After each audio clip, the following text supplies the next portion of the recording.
Cada historia de transformación comienza con una ruptura. Y la de Ignacio de Loyola no fue la excepción.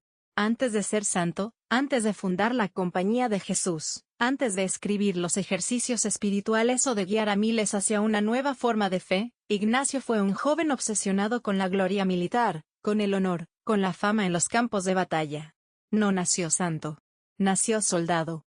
Ignacio Íñigo de Loyola, en realidad, nació en 1491 en el País Vasco, en una familia noble que soñaba con verlo brillar como cortesano o comandante. Creció admirando a los caballeros de las novelas de la época, con su espada al cinto y el deseo de triunfar.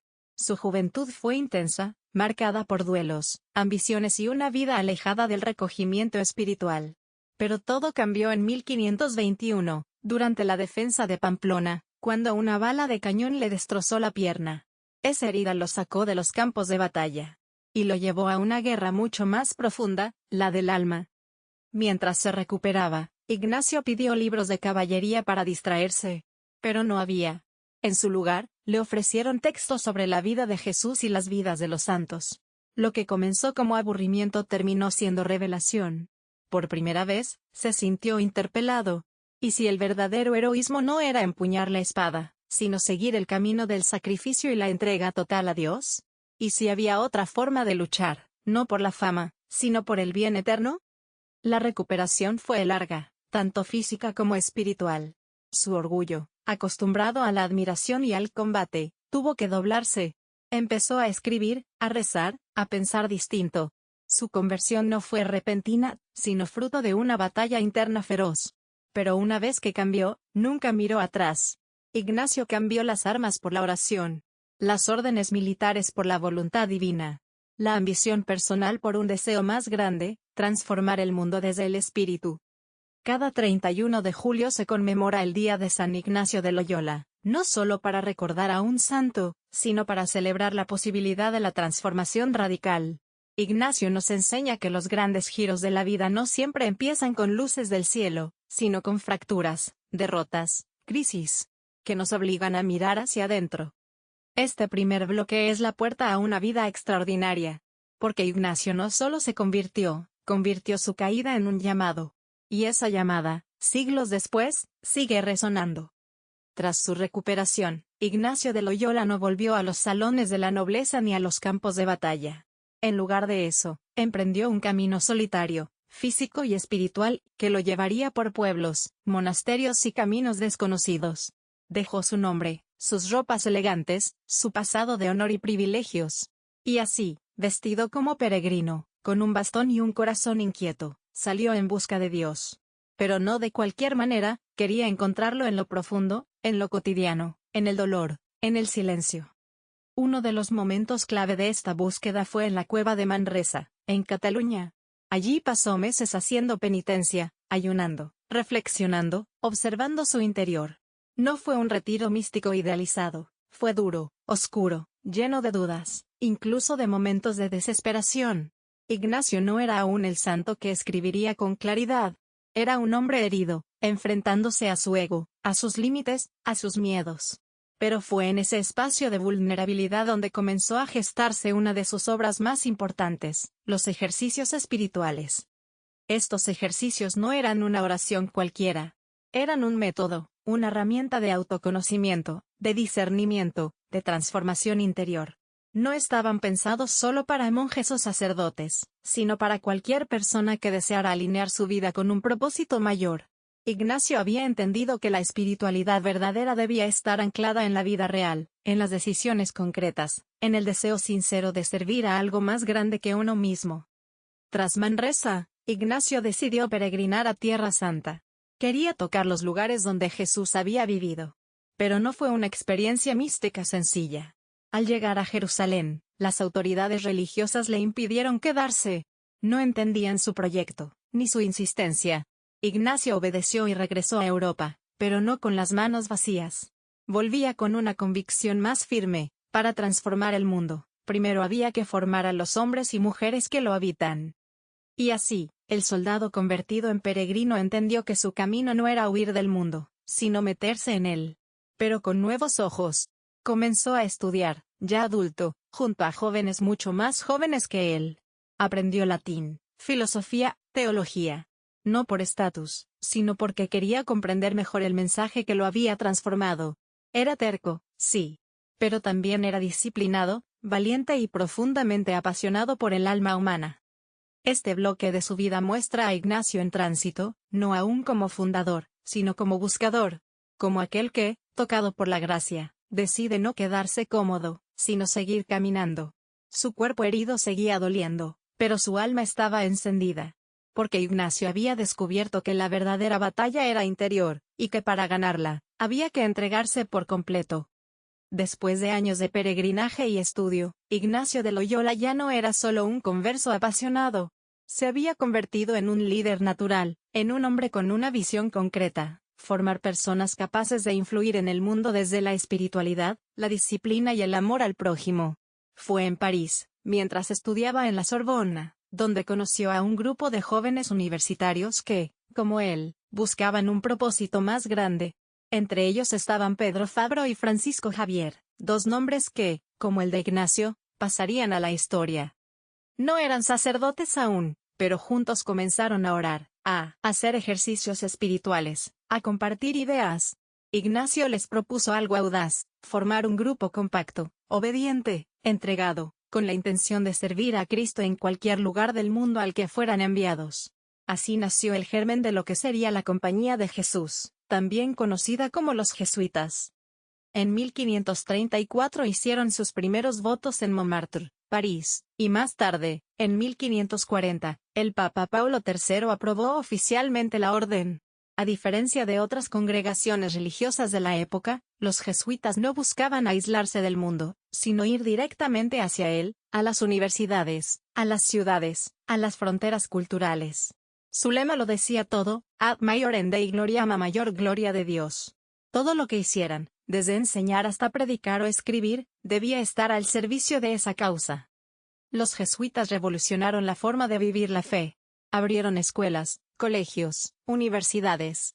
Se formaron como pensadores, científicos, filósofos, lingüistas, misioneros. Ignacio insistía en que sus miembros fueran cultos, comprometidos y profundamente humanos. Para él, un jesuita debía poder hablarle a un campesino, y a un rey con la misma claridad, y debía estar dispuesto a ir donde nadie más quisiera ir. Uno de sus más grandes logros fue enviar a misioneros a tierras lejanas, como China, Japón, India o América, donde no solo evangelizaban, sino que aprendían los idiomas locales, respetaban las culturas y escribían detalladamente sobre lo que veían. Fue una actitud revolucionaria para la época, y aunque no estuvo exenta de errores o tensiones, representaba una forma distinta de entender la misión cristiana.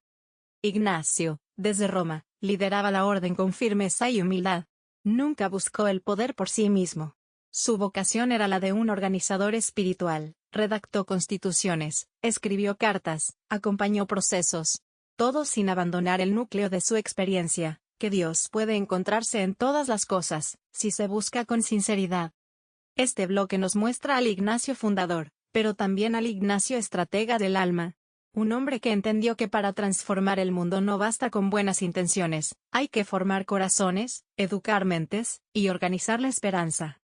Más allá de fundar una de las órdenes más influyentes de la historia, Ignacio de Loyola dejó un legado que sigue vigente en la vida interior de millones de personas: los ejercicios espirituales. Esta obra no es un libro convencional. Es una guía, una experiencia, una herramienta de transformación profunda. No busca imponer dogmas, sino acompañar procesos. Y en su núcleo hay una convicción poderosa, que toda persona, con oración, silencio y honestidad, puede descubrir a Dios actuando en su vida. Los ejercicios no son lecturas piadosas, sino un camino de discernimiento. Ignacio los construyó desde su propia experiencia de conversión.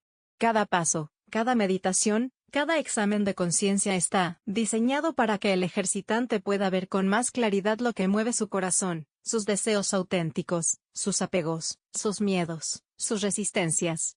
Es un itinerario que permite elegir no desde el impulso o la culpa, sino desde la libertad interior. Ignacio creía que la voluntad de Dios no es algo que se impone desde fuera, sino algo que se descubre desde dentro. Esa idea, que uno puede encontrar a Dios en medio de sus decisiones cotidianas, fue revolucionaria. En una época donde la espiritualidad era vista como algo para monjes o especialistas, Ignacio ofreció un camino accesible, personalizado y profundamente humano. Los ejercicios han sido adaptados, guiados, y vividos por personas de todas las condiciones: laicos, sacerdotes, religiosas, jóvenes, adultos, creyentes en crisis y buscadores sinceros. Además de los ejercicios, Ignacio impulsó una visión del mundo en la que no había que huir de la realidad para encontrar a Dios, sino meterse en ella con lucidez. Su espiritualidad no es evasiva, sino encarnada. Para él, el trabajo, el estudio, la conversación, la política, incluso el dolor, todo podía ser lugar de encuentro con lo divino si se vivía con conciencia y amor. Esa visión ha sido base para el pensamiento jesuita durante siglos. Por eso los jesuitas no solo fundaron colegios, formaron líderes, acompañaron procesos sociales, reflexionaron sobre economía, justicia, ciencia, migración, educación. Porque la fe no se encierra en templos, se encarna en la historia. En este bloque vemos a Ignacio no como el fundador de una estructura, sino como el guía de almas. Un hombre que no buscó imponer una forma de pensar, sino invitar a mirar con profundidad. Que no predicó desde la superioridad, sino desde la humildad de quien fue transformado. Y que entendió que lo más revolucionario no siempre es lo visible, sino lo interior. Ignacio de Loyola murió el 31 de julio de 1556 en Roma, sin grandes ceremonias ni honores rimbombantes. Pero lo que dejó tras de sí no fue una simple orden religiosa, sino un movimiento vivo, audaz y global que, siglos después, sigue transformando vidas. Su legado no se mide solo por los colegios, universidades y misiones fundadas, que hoy suman miles alrededor del mundo, sino por una manera distinta de mirar la fe, la educación, el liderazgo y la humanidad. Hoy, los jesuitas están presentes en más de 110 países. Dirigen algunas de las universidades más influyentes del mundo, como Georgetown, Boston College, la Universidad Iberoamericana o la Pontificia Universidad Javeriana. Pero también están en barrios populares, en zonas de conflicto, en cárceles, en comunidades rurales, en diálogo con otras religiones y culturas. Esa diversidad refleja el espíritu ignaciano, buscar y hallar a Dios en todas las cosas.